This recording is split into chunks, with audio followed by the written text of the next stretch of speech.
Comment est-ce que la police arrive à perdre une personne qui était censée être sous surveillance 24 heures sur 24? Comment? Yo les guys, bienvenue sur ma chaîne où je raconte des histoires de meurtres et mystères.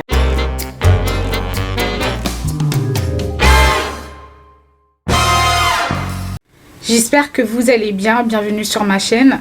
Aujourd'hui, comme vous l'aurez deviné dans le titre, nous allons parler de l'histoire Gabby Petito et Brian Laundrie. Sachez que Gabby est née Gabrielle Venora Petito et elle est née le 19 mars 1999. En 2019, elle rencontre Brian et le couple se met ensemble.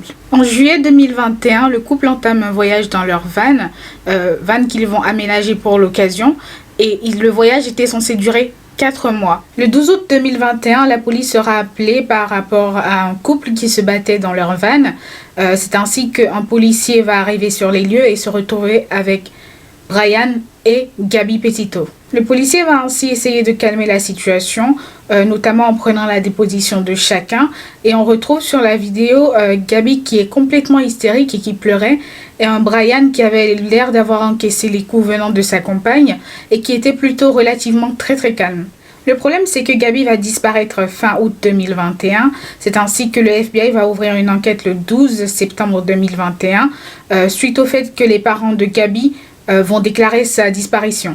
Avant le début de l'enquête, Brian va utiliser la carte de crédit de Gabby pour s'acheter du carburant dans le Wyoming, pour ensuite déplacer le van du couple chez ses parents en Floride. Ainsi, Brian, une fois rentré en Floride, va refuser de donner toute information sur l'endroit où se trouvait Gabby.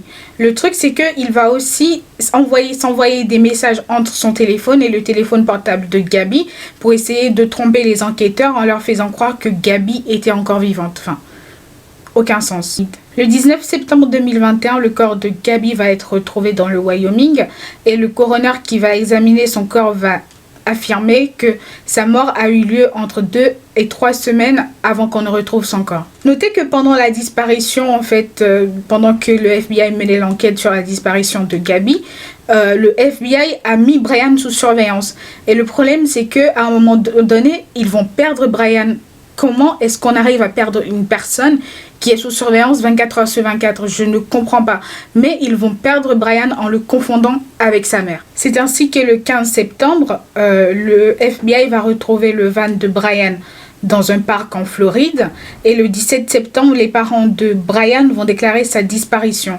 C'est ainsi que le 18 septembre, un jour avant que l'on ne retrouve le corps de Gabby, ils vont entamer les recherches par rapport à la disparition de Brian. Aucun sens ce truc, aucun sens. On perd une personne.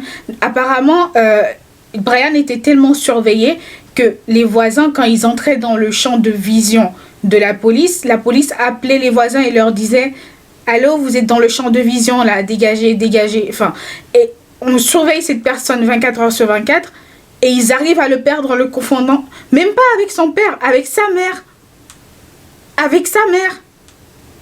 Mais ça n'a aucun sens, aucun. La police a really fucked up. Brian va par la suite se suicider le 21 septembre 2021 et près de son corps va être retrouvée une arme à feu, donc l'arme à feu avec laquelle il s'est suicidé. Et près de cette arme à feu va être retrouvé un notebook dans lequel récemment a été publié plein de déclarations disant que dans ce notebook, ils vont retrouver des notes écrites de la main de Brian où il avoue avoir assassiné Gabby. Personnellement, j'ai suivi cette affaire depuis le début, je pense comme beaucoup de personnes, et jusqu'à aujourd'hui, je me demande encore quels sont les motifs de ce crime, qu'est-ce qui s'est passé. Quoi que Brian ait fait, il ne faut pas qu'on oublie que c'est 2 parents, 2 familles qui se retrouvent en deuil, qui ont perdu 2 êtres chers, qui ont perdu 2 enfants qui sont partis trop tôt. C'est déjà la fin de cette histoire, c'est une histoire relativement courte. Je voulais juste présenter en fait le timeline de l'enquête, de comment ça s'est passé, de comment le corps de Gabby a été retrouvé, de quel jour elle a été retrouvée, de ce qui s'est passé avec Brian plus tard, de ce qu'il a fait avant qu'on ne retrouve le corps de Gabby. Donc c'est une histoire relativement courte aujourd'hui, je suis désolée, mais j'espère que vous aurez kiffé. Je vais donc vous souhaiter une bonne journée, portez-vous bien et faites de bons choix.